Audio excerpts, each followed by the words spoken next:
Nothing can separate us from God's love.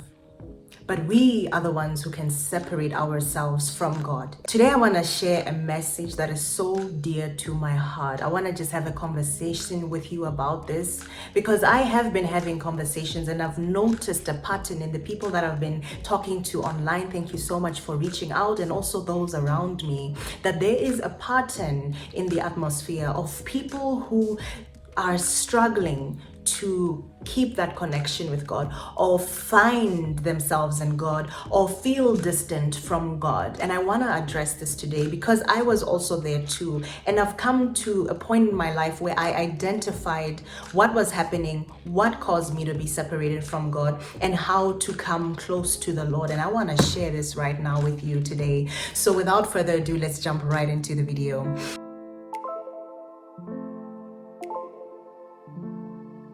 Hi there, Ruth Hess here. Welcome back. If you're new here, this is a place where we get to grow together, being faith-led by His grace and in His glory. Click that subscribe button so you don't miss on any faith-based content, and like this video if this is already adding value to you. I hope that this video also blesses you and that the Holy Spirit leads me and guides me into sharing this with you, that you can use it and apply it in your life so that you have a closer relationship with our loving Lord. So I'm going to share with you the one thing that I did that brought me closer to the Lord, and I'm going to be sharing a lot of scriptures. I got my book here, my Bible, my precious Bible, so that I don't miss anything, and also for you to just grasp those verses and have your own quality time with the Lord and go in depth on your own. So I want to start off by sharing this feeling of being far from God is very common, okay? I felt this also before,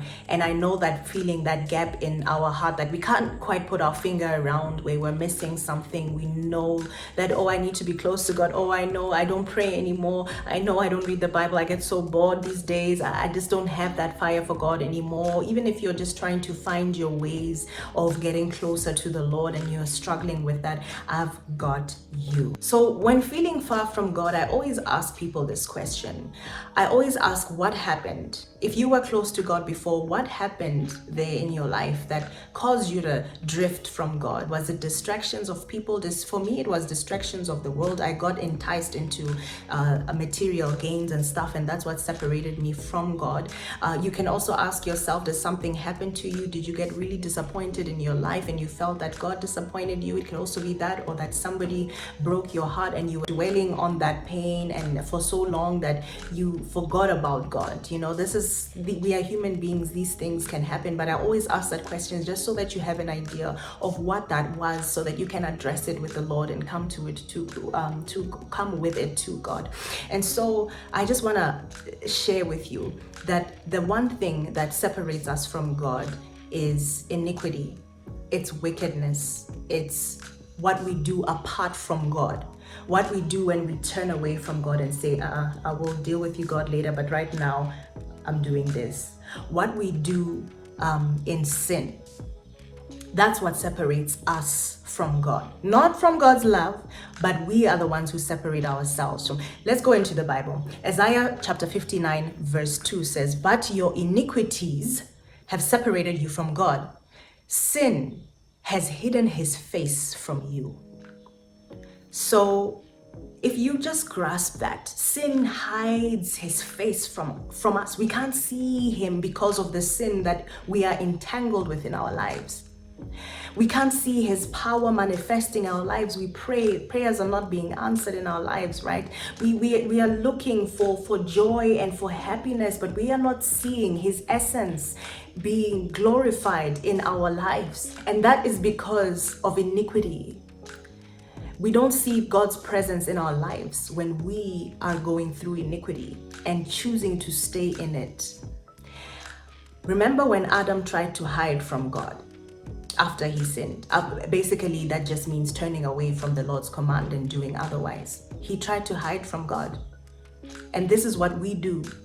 When we do something that makes us feel guilty, shame, regret, and all the stuff that comes along with sin that just puts weight on our souls, we hide from God.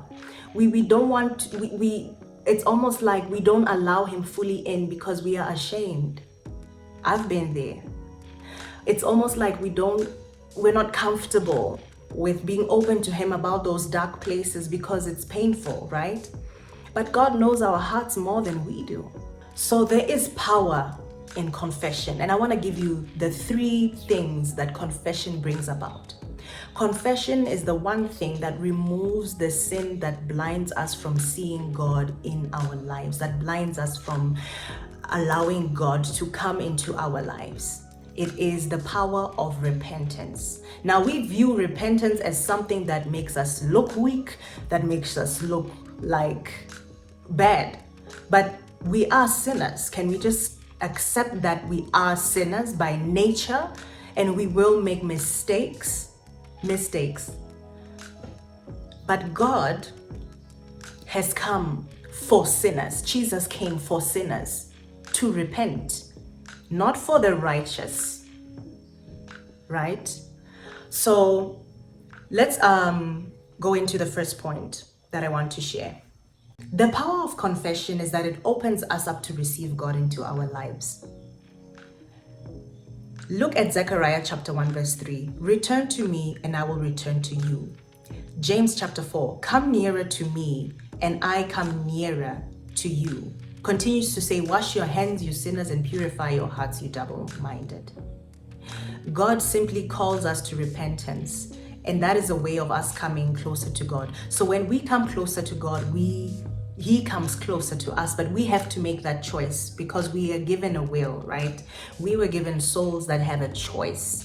Whatever we choose to do, whether we turn away from God, it's our choice, or whether we turn to Him. But when we turn to Him, we have to wash our hands and purify our hearts. That means we have to be willing to humble ourselves. Also says in James chapter 4, that God opposes the proud, but has favor over the humble. Something like that. I'll just put the verse down here.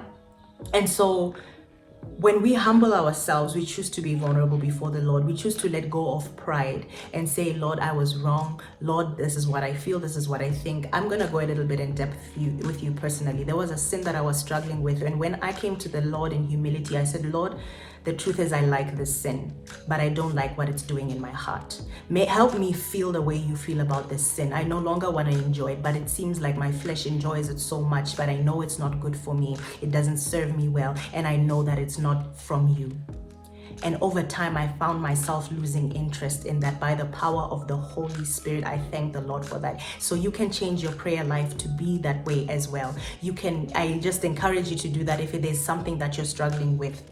So the second thing that confession brings is it gets you right with the Lord again.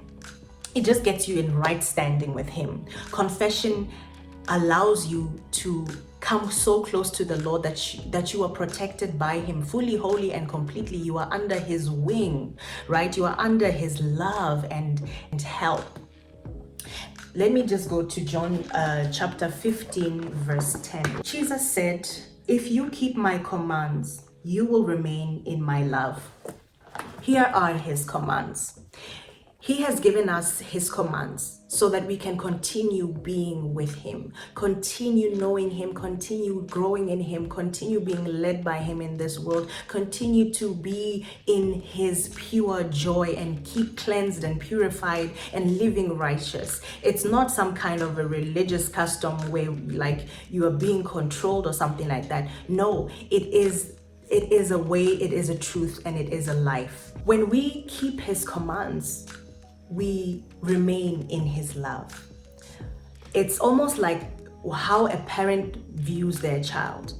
As a parent, you wouldn't want your child to go to dangerous places and hang out there where there's like gun violence and, just places that are really bad. You would always tell your child, please don't go there. You can go to that other place where it's more safe and stuff. Because you love them, you're giving them these rules, these laws, right? Like, this is just because you want to protect them. It's the same with the commands of the Lord, to keep close to Him, right? This is a gift from the Lord, hey? This is a gift from the Lord. And so it continues to say in John, I already closed my Bible. In John chapter 15, verse 10, If you keep my commands, you will remain in my love. Just as I have kept my Father's commands and remain in his love. Just as Jesus Christ, when he was here on earth, he kept his Father's commands and remained in his love. Now look at what that purpose was fulfilled. A beautiful purpose that was fulfilled, right? And finally, the third thing that the power of confession brings is it weakens the grip that the enemy has over us, the hold that the enemy has over us, because the enemy uses us turning away from God, uses the sin to keep us captivated, to keep us bound, to keep us in guilt and shame and regret and these painful feelings, so that we sin even more and sin even more.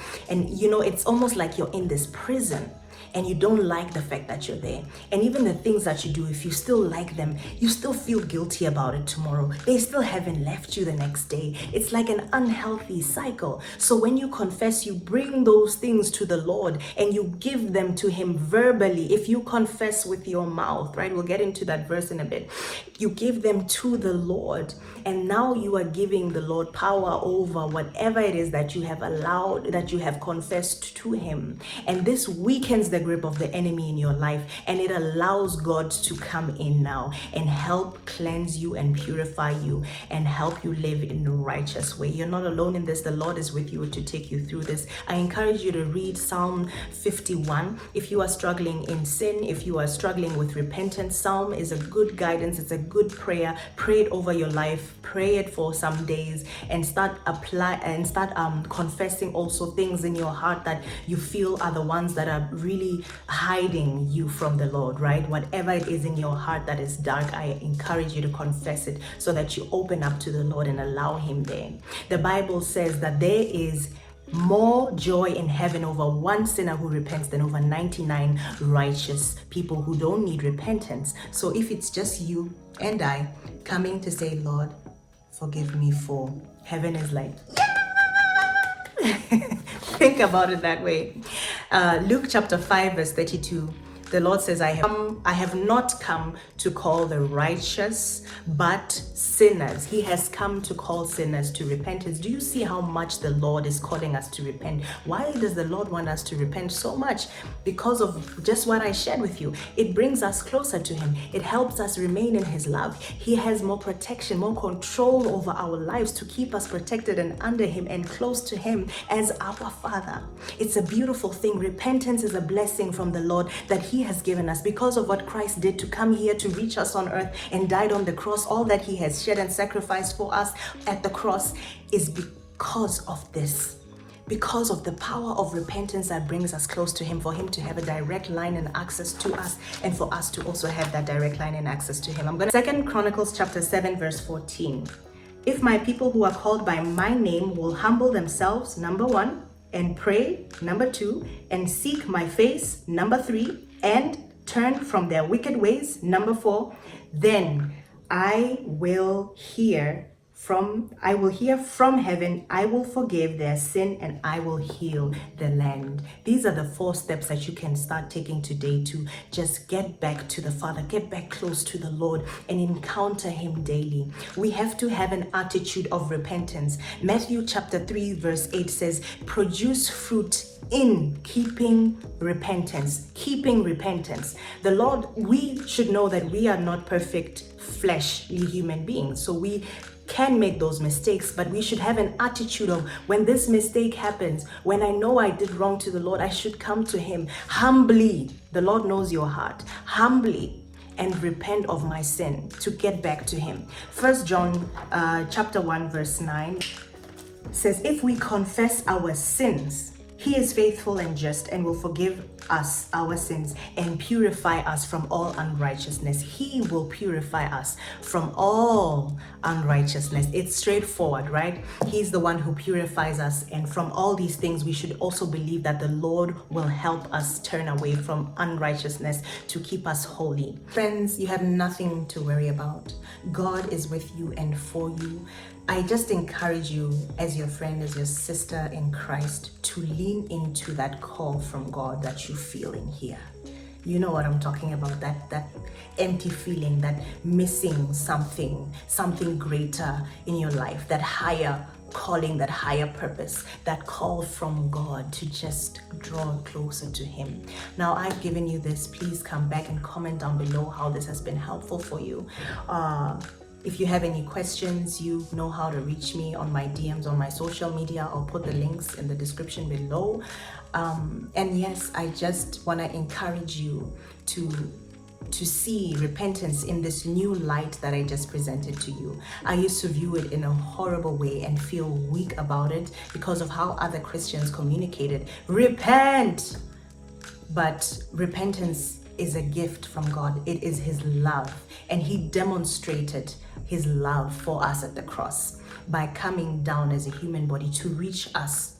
And it's not about what you can do, good works or anything like that. No, it's about what He did to come reach us. It's about what He did to reach you. So let's get back to Him. Let's release all that is dark in our hearts and just give it to God. Let Him take care of it. And all we need to take care of is what Jesus said in John 15. Keep His commands to remain in His love. And He can help you continuously do that, to keep you clean, pure, right in His love and growing in His calling and purpose in your life. I can go so deep into this. I should just make a whole video on how I want to end my my YouTube videos, because you are worthy, you are so important, and Jesus loves you. See you in the next video. Bye.